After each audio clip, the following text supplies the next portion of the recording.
Thanks for joining us. We open with what police describe as a chaotic scene that left one person dead and another in the hospital with gunshot wounds. Brooklyn Park police say they responded to a shooting at Huntington Place Apartments on Friday morning. When officers arrived, police say they found two people with gunshot wounds. One of them was pronounced dead at the scene. Another was taken to a hospital with serious injuries. Police believe the incident was tied to a domestic issue. The two people involved knew each other, and it was not random. Law enforcement maintained a presence at the complex into the afternoon as the investigation continued. CCX spoke with neighbors at the scene, but no one wanted to talk about the incident on camera. Meanwhile, felony threats of violence charges are now filed against a Maple Grove man accused of threatening to shoot others at a car dealership. According to the criminal complaint and police, Prince Sirion entered the Luther Brookdale Chrysler Jeep Dodge Ram dealership on Brooklyn Boulevard and threatened to shoot staff before leaving. 4 days later, the complaint said Sirion showed up again. The complaint said witnesses saw him reach around his pants and believed he could be going for a gun. The manager had people leave the Service Bay area for fear they could be shot. The criminal complaint did not specify a motive for the suspect's threats. In other news, the West Metro Fire Rescue District, the joint fire department serving the cities of New Hope and Crystal, will get a new chief this summer. Josh Kunda will be sworn in as new chief in July, fire officials tell CCX News. He will replace Chief Sarah Larson, who is retiring. Kunda currently serves as assistant chief and has been in fire service for 20 years, joining West Metro in 2014. Mini donuts, fresh lemonade, and barbecue. 3 things that might remind you of summer. But as I found out, you can find all 3 in the same spot in Brooklyn Park any time of the year. At the corner of the Brooklyn Park Fleet Farms parking lot, they call this my spot. You can find Fat Phil's Mini Donuts. 1, 2, 3, thank you, friend. Phil Lawrence is there in all conditions, in temperatures as high as 110 and as low as -22. Even as the wind threatens to take down his sign. If it's cold, I got 3 fish house heaters in there, so it's always 95 and sunny in the trailer. Phil's been in the business of donuts for nearly 20 years. 5 of those years have been in the Fleet Farm lot. This community embraced me at a time when life looked kind of scary. I didn't know where we were gonna go. It transformed his business. Now he's the Fleet Farm mini donut guy. And I go, yeah. Phil's also got companions in the lot. The more the merrier is what I say. Like his new friend, Pat Johnson. What do you want to say about our relationship, Pat?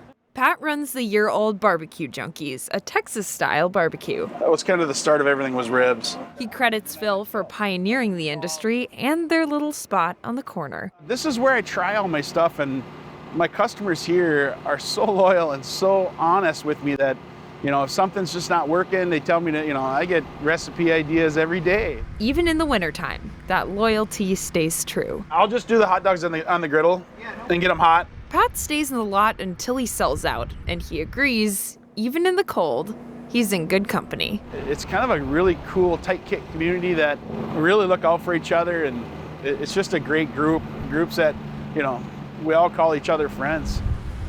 You can check out Phil and Pat's Facebook pages to know when they'll be in the lot. We'll have those links at ccxmedia.org. Monroe Elementary School kids celebrated I Love to Read Month with some celebrity guests. The Brooklyn Park School invited local celebrities of all kinds, including Chewbacca, to read to kids for the last school day of February. Some local TV personalities also stopped by, including Hannah Flood and Chanu Her. Celebrity reader David Jones says it's a great way to connect with the community and fun to hang out with the kids. They're more celebrities to me. I'm excited to be here. This is an awesome opportunity, and I'd love to come and do this again. Kids also had other guest readers like the Chick-fil-A cow, Vikings cheerleaders, and even one of their own retired teachers. At a different Brooklyn Park Elementary School, it was a special anniversary. Photojournalist Dustin Scholl takes us to Oxbow Creek Elementary's 25th Arts and Academic Expo.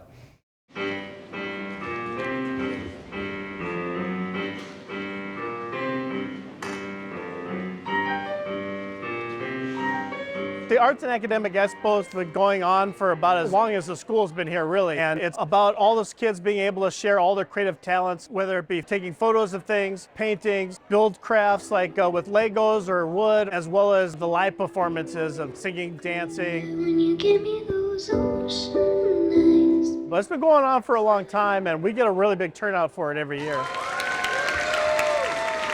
And it brings the community together in such a big way. It's just so exciting to see the talents and the excitement around that and the inspiration. Without further ado, the one and only Mr. Joe Scheller. Oh, say can you see by the dawn's early light? There's a confidence with it, a chance to really feel good about something you do. When you get to see other people look at what you've created, it just really gives you a sense of accomplishment. 10,000 plus projects through the years, through 25 years. Every kid has to understand they're blessed with a talent, and this is an opportunity to showcase it in a really cool way. I'll hide behind my fan and do the tango. And watching them grow and trying these new things is just remarkable. I'll eat the tacos and the enchilada. The only song I'll sing will be Granada. I'll be more Espanol than Abilene. That's all the news for now. Have a nice weekend. CCX Media, your source for great local programming, is available on Amazon Fire TV, Apple TV, and Roku. Our free app allows you to stream all 3 of our channels live. You also have access to a large on-demand library, including full sporting events and daily newscasts. To find us, go to the store, search CCX, and download our free app. Then sit back and enjoy all of your favorite local content. The CCX Media app, available on Amazon Fire TV, Apple TV, and Roku.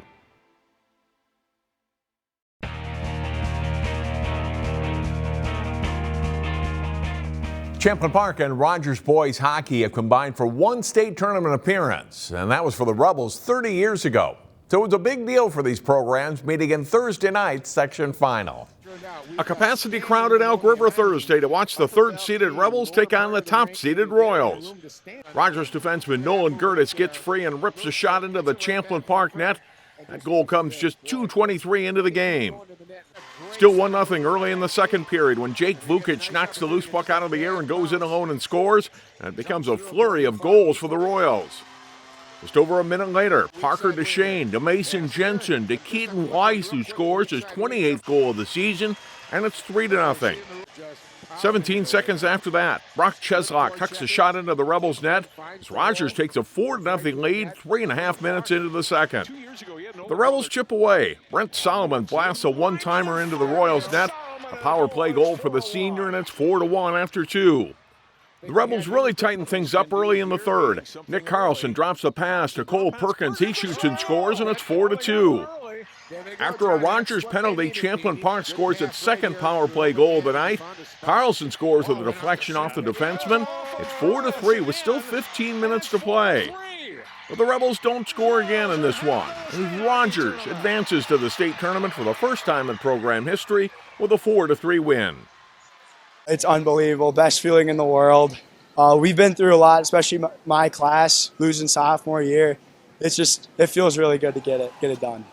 Wayzata and Edina faced off for a third straight season in the Section 6AA hockey final. Chaz Moots has the highlights. A sold-out Ritter Arena on hand to watch the 6AA final. Edina trying to advance to the X for a 4th straight season. Wayzata tied and beat the Hornets in overtime in the regular season. First period, Bodie McConnell gets behind the Trojan defense, evades Ryan Pellinger, diving shot goes in. The Hornets jump out to a 1-0 lead after 1. The Trojans got on a power play with 9 minutes to play in the second. Right after that man advantage expired, Carson Clark finds Nolan O'Connell, shot on net. Chris Pyle tipped it in. The Trojans tie the game at 1. In the third, Wayzata trying to get their first lead of the game. Eli Moldy dangerous in open ice. A quick wrister is gloved by Chase Bjorgard. Later in the third, still scoreless, some solid passing by the Hornets. Alex White with a great look by the cage, but Pellinger with a terrific stop to keep it a 1-1 game. 9 minutes to play in the third after a scramble in Wayzata's offensive zone. Caleb Pitsley gets a one-on-one chance. Pellinger denies the 5-hole look from Pitsley, but right after, it's Mason West who finds the back of the net and puts the Hornets back in front 2-1. A couple minutes later, Edina on a power play. Casey Vandertop to Freddie Schneider, turn, shot on net, goal. The Hornets bring home the 6AA title for a 4th year in a row. Wayzata finishes their season with a 16-9-3 record. In Minneapolis, Chaz Moots, CCX Sports. Totino-Grace is the number 2 seed in the Section 5-3A girls basketball tournament. The Eagles tipped off in the section quarterfinals on Thursday. The Eagles opening the section playoffs at home against 7th-seeded Coon Rapids. Totino-Grace guard Ava Lateki hits a runner in the lane for 2 as the Eagles jump out to an 8-3 lead. Maria Ranabaugh is open on the wing and hits for 3 to extend the Grace scoring run to 12-0. They're up 15-3. A few minutes later, Chloe Nuss hits from the same spot. The senior having a big season for Grace. The lead grows to 17 points. It's a good outside shooting night for the Eagles. Ranabaugh with a long triple here. Totino-Grace leads by 20 at the half, 39-19. Early second half, Nuss to a cutting Carolyn Schrader who banks in 2. The Eagles lead by 21. Totino-Grace goes on to win this game 79-49 over Coon Rapids. The Eagles play Fridley Saturday night in the 5-3A semifinals at St. Michael Albertville High School. John Jacobson, CCX Sports. Find more prep sports games and highlights at ccxmedia.org and follow us on social media.